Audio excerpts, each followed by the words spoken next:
आज म यति टाढा हुँदा आमाको साह्रै याद आएको छ।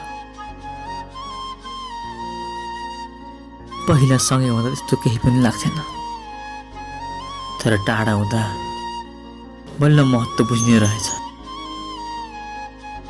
आमा बिना संसार अधुरो छ।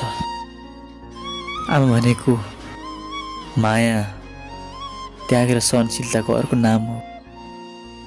उहाँले आफ्ना सपनाभन्दा पहिले सधैँ सन्तानको भविष्य राख्नुहुन्छ। हाम्रो हाँसोमा खुसी मान्नुहुन्छ, हाम्रो आँसुमा चुपचाप दुखी हुनुहुन्छ। थाक्दा पनि मुस्कुराउनुहुन्छ, दुख्दा पनि हामीलाई बल दिनुहुन्छ।